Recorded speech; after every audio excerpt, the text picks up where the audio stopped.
right now, most of the positions I'm recruiting for are about business transformation. Because business transformation is not just an easy, let's have a meeting, drink a... You are changing the business model. As a leader, you have to be able to lead solidly while taking care of those and keeping this alignment. It's not about leading with the brain anymore. It's leading with the brain and the heart. And that's the success formula.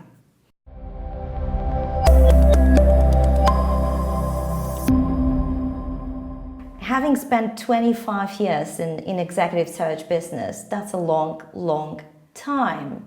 And today I would like to, learn more about your story, your lessons, but also talk about the future, because the future is here and we are all kind of worried about the future, but also we want to prepare for it. So I'm very excited about this conversation. So tell me, the first question is, 25 years in business is a long time. Running your own business for more than 25 years is an achievement. What is your holy grail of success in business? Okay. Well, first you make it sound very long. It's not that long. It's only 25 years.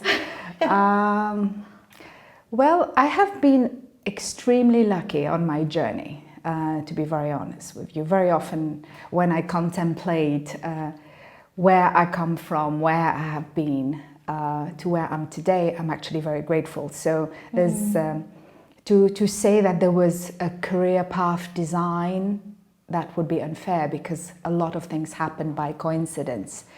I think what I'm grateful for is that on my journey I met a lot of very good, inspiring and helpful people on my journey. And this is the results of where I am today. I do believe in hard work. I guess this is part of my DNA. But I'm also very privileged to have a profession that I'm crazy about. I just love people. So when I have my down moments where, like everybody else, am I in the right place? Could I be doing something else? After reflection, I always come back to the same place, because it's this access to people, is this ability to contribute in whatever small way you can. And let's face it, I work with the executives, so I get, the best part of the pie. I know that you were born in Mauritius. You got education in China. You lived in different countries. How did your roots, your education, the culture you raised and your family impact the way you do business? Has it impacted your business? I think so. We still joke at home that I'm still colorblind.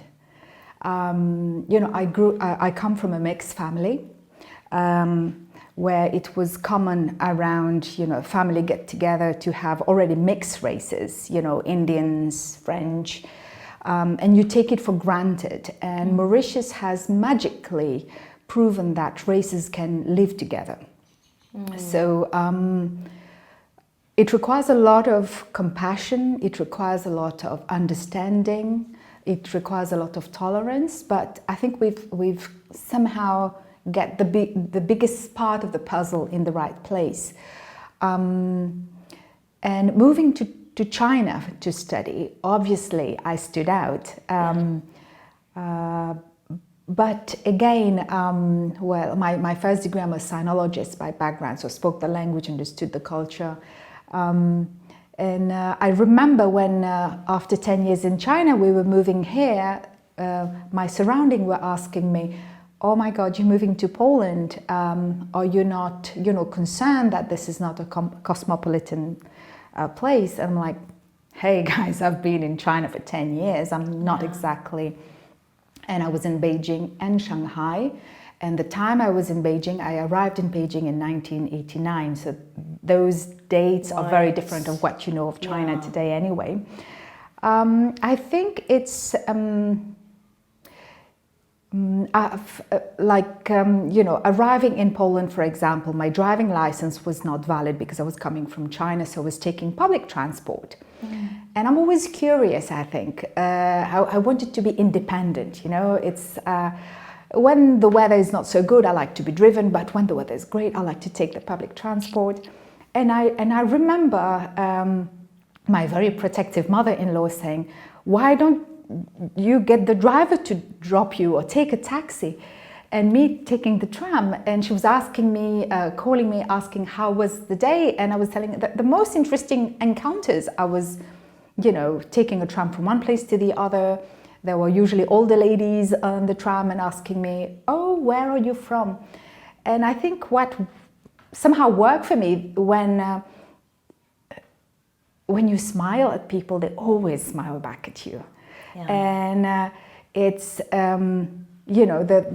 the approach to life. I mean, I still travel quite a lot.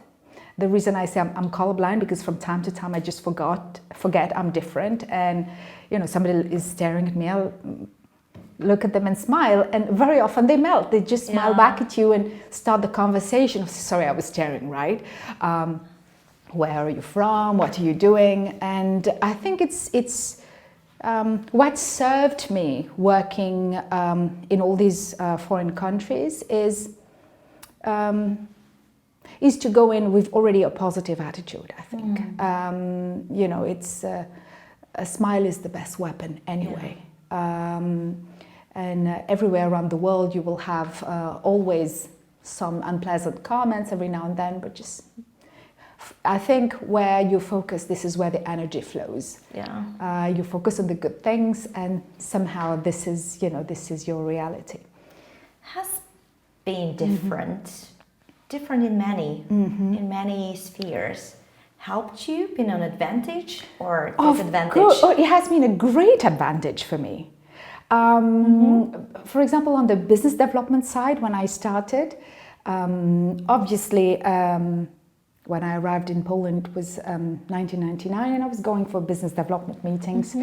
And I knew as a fact that they might not remember my name, but they would definitely remember me, because it's not every day that they would meet a woman in Mauritius, in Warsaw, right? Yeah. So it worked in my advantage, and I've always used it to my advantage. And it has worked very well for me, because at the end of the day, what everybody's looking for is if you can contribute in any way, in all the exchanges you have, it's a win-win for both parties. And again, I think this fact that you don't go in thinking, oh, I'm different, or is that going to be a problem for me? I don't even think about it. Right. I go in like anyone else would go into a meeting, and it's business as usual for me. So it's, of course, then people are curious. I am also very curious. One of the biggest challenge I have here is always I'm reminded, please, you cannot ask these kind of questions. These questions are inappropriate. But what? Is it cultural? To stop yourself from asking this kind of questions. Is it cultural, like here in Poland you experienced that, or? No, I was, for my previous company, the training was coming from the US, and there was a long list of things that you're not allowed to ask. But at the end of the day, I know that you're an executive, probably a very important one, but what I'm interested is the person behind it. Yeah. For me, that's the way I'm going to remember that person. Not that this person carried, an important title.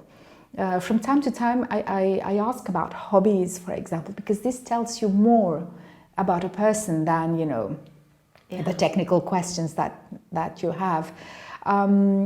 My team always asks me that really, usually towards the end of meetings, or even in the meeting, they hear laughter and they wonder, what could I be laughing? Because I was meeting with a chief risk officer.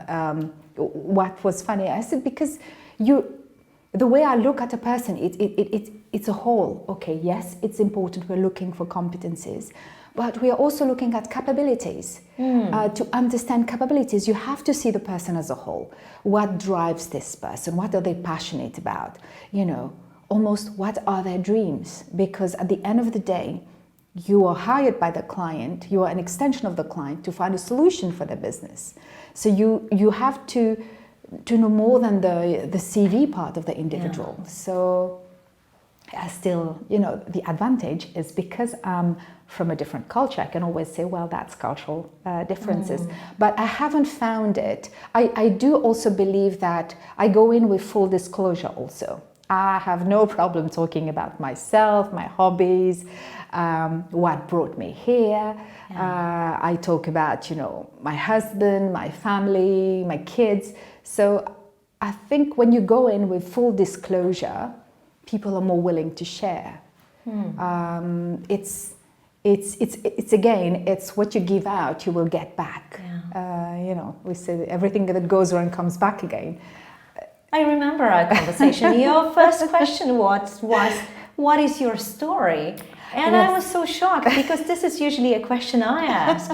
So I love it. It opens the conversation in any area you can imagine. It's more about a person. Who are you?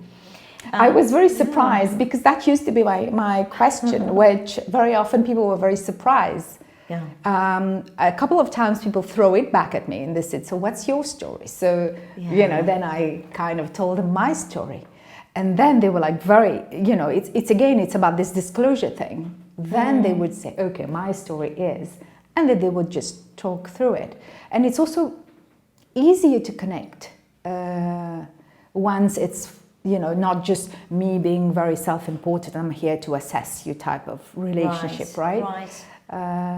It's not an investigation or a questionnaire. You can find everything online, but it's more about... And this is what is interesting in life. Everybody has a different story. And getting that story can actually inspire you and other people around. Are your candidates, people you talk to, ready to tell their story? What are the questions they are not expecting or they are not ready to answer?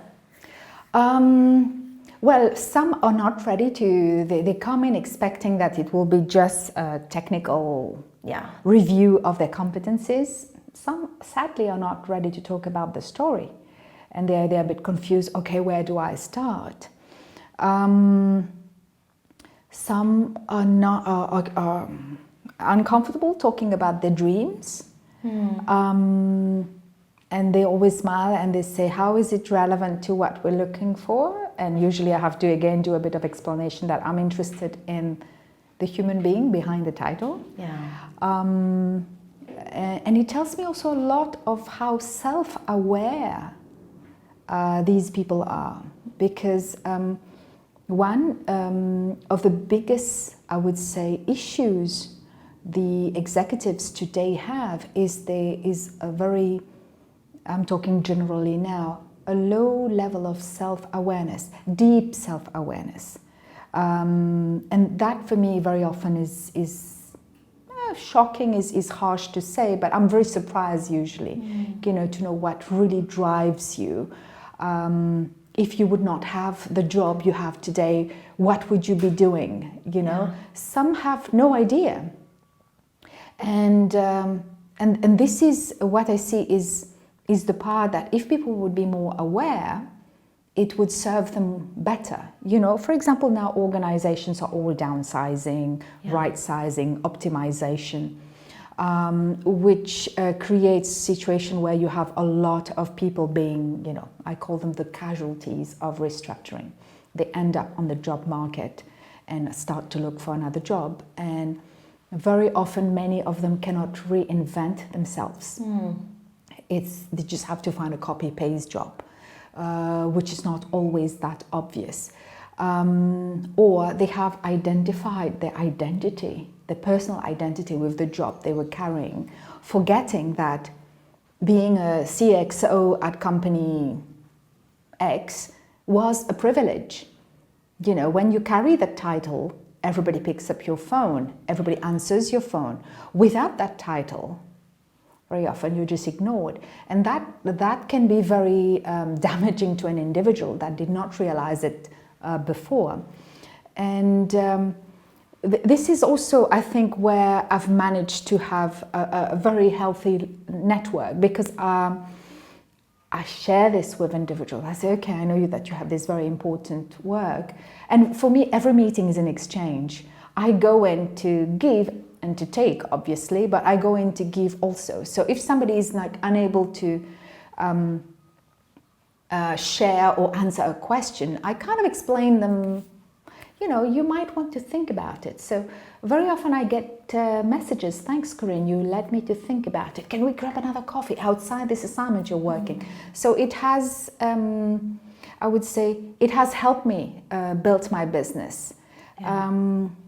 Very often my colleagues, my younger colleagues coming in, we have this mentoring program in the group. They are asking me the same question you've just asked, what helped you today? When I was starting, obviously I wanted to be successful like every person, yes. But there was, I think what helped me most is that I really loved what I was doing. And I can see there are parts of the work that I don't really like to do. And I don't do it very well. Yeah. You know, it's, I hate presentation, you know, I hate PowerPoint presentations because I can't connect really with people. But I enjoy meeting one-on-one, I enjoy building the relationship. What gives me good gratification if somebody calls and say, thanks for the advice you gave me the other day, or thanks for the question, you just, you know, it bothered me, that question. But then, you know, it helped me somehow. So that's what feeds me. I hear you. What you're telling me now is a lot about, now it's not only the businesses are disrupting, we are disrupting ourselves too. And it requires a deepen dive into our identity, our values, our minds, who we are. So I wonder, you know, in the world we're living, there's so much change. And the organizations are changing, there are new business models, there's exponential growth, there are new technologies. What I hear a lot is this VUCA world, you know, so much uncertainty, so much complexity. Is there a new model for a leader of such organization in such worlds? Who are you usually looking for? Organizations that are going through disruption? It's this is a question that we should all be asking ourselves, actually. How are we preparing ourselves? Are we ready as individuals, as leaders, as organization? And at the, you know, the stress level is increasing because, you know, shareholders, stakeholders want more and more. Yeah. I don't have, I would say, you know, the secret recipe or the ready-made answer, but my humble opinion is we as leaders would make better leaders, better contribution if we took care of ourselves first. You know, for me, it's like this image of the plane is going down, you have to put oxygen on yourself first before you put it on your kid. And that applies to leaders, because I think the role of the leader is changing. We are going into a role where leaders need to be enablers, they have to be nurturers, they have to, you know, they actually have to take care of people at a different level. So to be able to do that, they have to be in good condition, not only at the physical level, not only at the emotional level. I honestly think also at the spiritual level. Because how do you impact, how do you influence if you yourself are not in a good place? You know, I always also refer to how can you be in a relationship with someone if you are not good with yourself? Yes. For me, on this journey, what I have personally learned is, you know, before expecting that the others love you, you have to love yourself first. It's easier said than done, obviously, yes. But I think we would make better leaders if we were connected with ourselves, if we had really a high level of awareness if we were able to understand that it is our brain that drives our emotion and not the other way around, that we would leave enough space and time for us to work on our own self-development and understand that this is not just a one-off a year, that it's a continuous journey. If we would leave enough time for self-reflection, we have to nurture ourselves as leaders to be able to influence and to create an impact. So if you're kind of broken, destabilized, a bit depressed, tired, you're not going to help anyone. Right. Because you're not credible. And so if there is one thing I would, I would advise the leaders of today is, keep running, yes, but make sure you take care of yourself, because business is no longer a sprint. It is a marathon that we're running at a much faster pace. Because I've usually at the end of the year, I compare the number, when I prepare to send my wishes, I prepare a list of executives that I've worked with. And the number of executives that no longer on the list is sadly increasingly high. You've heard somebody died of a heart attack, you've heard somebody, that passed away, and these are very young people like myself. Yeah. But there was, they were passionate beings about what they were doing, forgetting the most important element, the I. Yeah. Yeah. So when you look at your list of candidates you've worked with globally, do you remember a person that you've seen that transformation, from a sprint leader, very efficient, hardworking, into a person that transformed? Can you give some examples of such people? There are a few that actually I meet on a regular basis. I call them the ex-CEOs of my generation that have decided to do other things. Very often they are either investing their own money or sitting on other businesses' supervisory board. This population, they inspire me because they've managed to reinvent themselves and still bring value. Yeah. Success without fulfillment is total failure.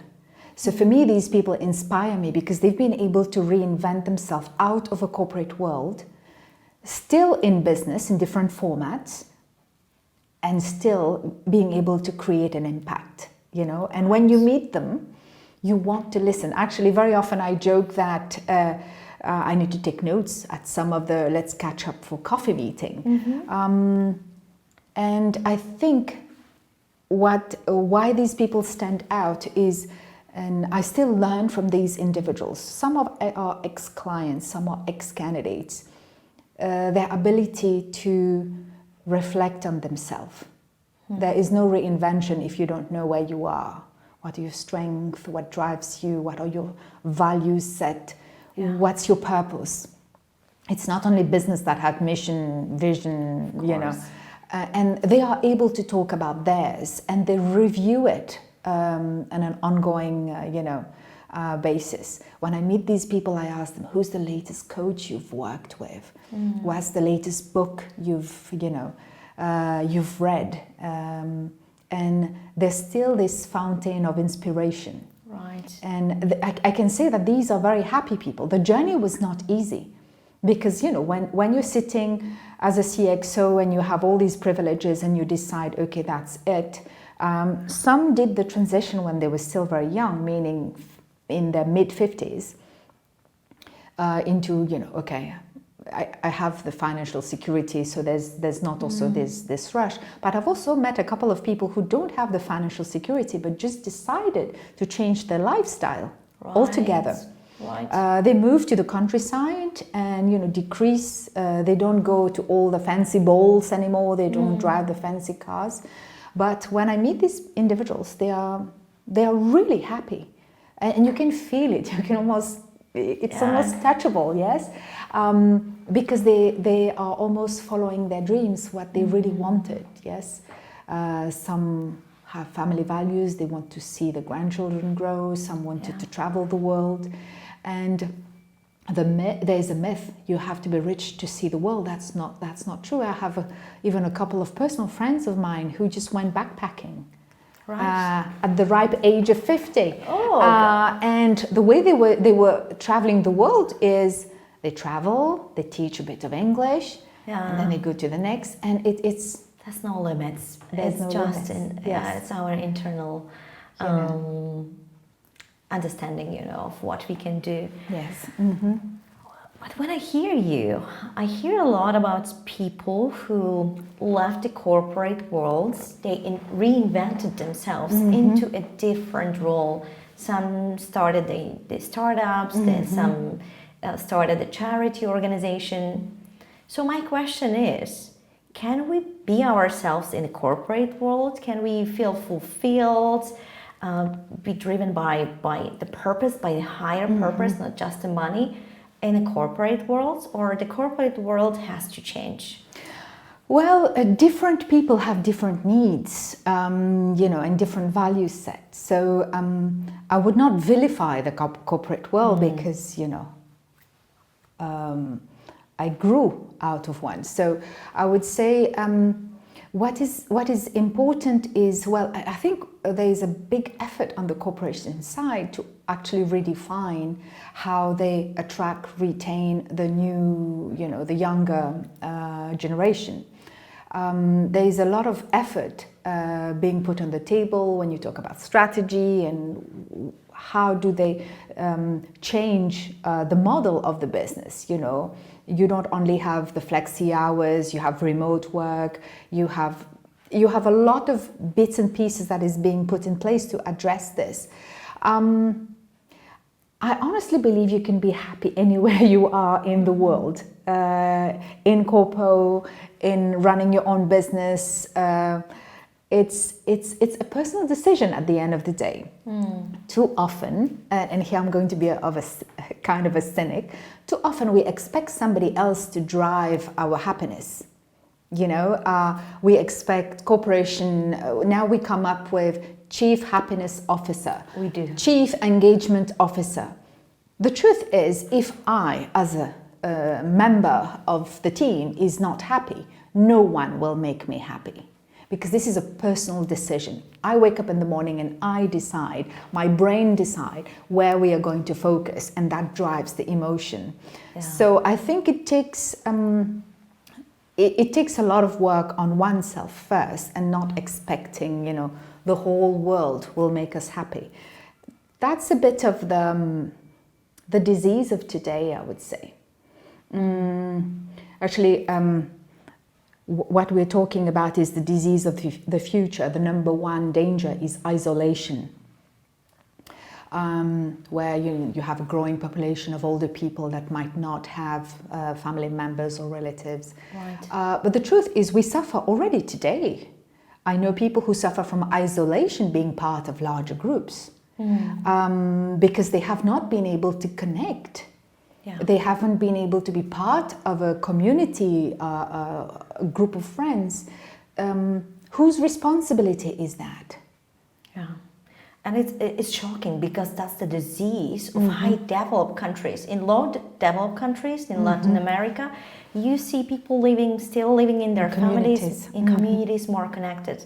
In higher, more developed countries, we are suffering from this connection. Why is that happening? No, it's so there's still, as civilization grow, very often I look at it like we're going back to the roots. So people are more are seeking, they are seeking for. It's part of the agenda, self-development, spiritual journey. What's my purpose? How do I create impact? But this groundwork has to be done from the person. Yeah. It can't be dictated. It's like I have an executive coaching practice where one of the first rule is I need to meet the person first before taking the person on as a client. Because if it is the supervisory board or the corporation deciding that this person needs coaching and this person doesn't have the need or doesn't understand or is not passionate about his or her own self-development, I'm not taking the project, because you don't have the person's buy-in. You know, self-development starts from self. True. So yeah, that's very important, and all the questions we are asking are tough questions. You know, what is your purpose? What drives you in life? What impact would you like to make to the world? But we are not being prepared to think about such questions in school, in the workplace, even in families. What would be your recommendation? Where to start? You know, there's so many people that have this hunger, they want to do something, but they don't know where to start. What would you recommend from your experience? I would start by, you know, there are so many tools and resources available nowadays. It starts with oneself, first and foremost. It starts with communication, connecting. Again, I believe you cannot be connected at a deeper level if you're not aware of where you are, what drives you. It's like an unhappy person in a relationship expect the other person to make him or her happy. Yeah. We know that it doesn't work. You know, we live in cities where we are working at fast pace. I mean, we are very, very privileged in Poland. We have so beautiful nature. We have access. We just go out and we have nature. So, we are also privileged to have very high family values in this country. You know, there's a lot of ceremonies around the family table, the family dinners. We take it for granted. I took it for granted for quite some time myself, being far away from my own. But that's one of the things that I, you know, kind of insist that my adult kids make the effort to be at the table if we are having an event.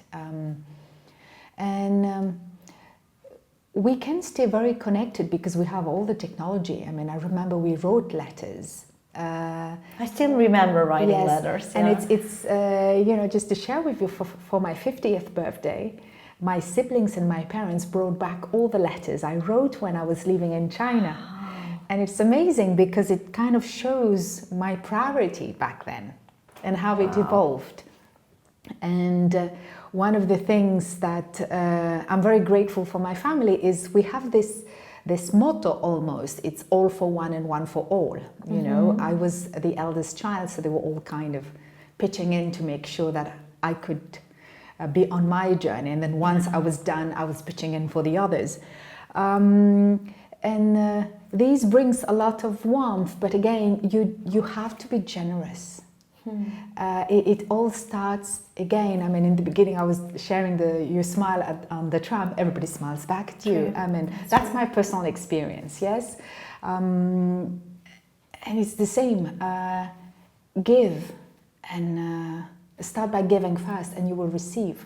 Right. It's everything that goes around do come back. Yeah. It might come back in a different form, from a different person, but it's be generous. Just, you know, be a good person. Just get out of this this little box and have high expectations.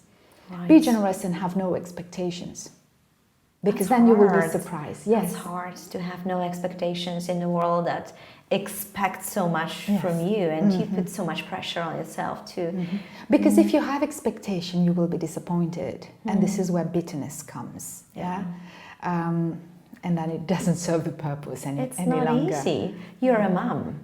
What is your expectation towards your daughters? You know, and how do you foresee the future of the next generation? What are the new professions and the new skills needed? I think as a mother it's the same as all mothers in all century. All we want is our children to be happy. You know, some of us define it by having the means to live a lifestyle that you can afford. But at the end of the day, it's all about them being happy and fulfilled. yes, being in the right relationship, doing the right studies, but because I've been so privileged to do really what I love, I would love my kids to do what they love, because I believe that if this is top, the rest will follow. Because if you're in a job that you're miserable about, it somehow it pours out that you're not happy. I meet so many unhappy people. They're just in the wrong place. Right. And from time to time, it's just a shift, a little job change, and all of a sudden, they can flourish. Yeah. So maybe the last question would be, what if you were to step out today, of the role you're doing, the job you're doing, what would you do? What would be the next big thing for you? The next big thing, I come from Mauritius. Yeah. My father was doing 3 jobs to support my family. Yeah. He worked really hard, me growing up. I did not lack anything as, a poor, materially poor family, because I was rich at the love level. Yeah. I would want to support women in my country. So, young girls from, underprivileged families, because in Mauritius, education is what would help. That's your ticket out. Your ticket out of poverty anywhere in the world is education. I truly believe it is the key, especially for women, to have the freedom to decide what they want to do in their life, but to have that choice. Without education, they do not have choice many times. Wow. So I hope I'll be able to, kind of pitch in my son on that journey. And, I'm only 50, so I have long years ahead of me. You have a And I hope that, that would bring a lot of joy if I could contribute back and, and still finish the circle. Yeah, you're just in the middle of the road. No, maybe not even there. We're going to leave, some say 300 years. So no, maybe not. Maybe is more like it. Okay, thank you so much for sharing the secret of happy life. I was expecting, we're going to talk more about, the business skills, the new models, disruption in business, disruption in life, but it's more profound. It's about how myself, be happy so that I can create a better environment for my organization, my people.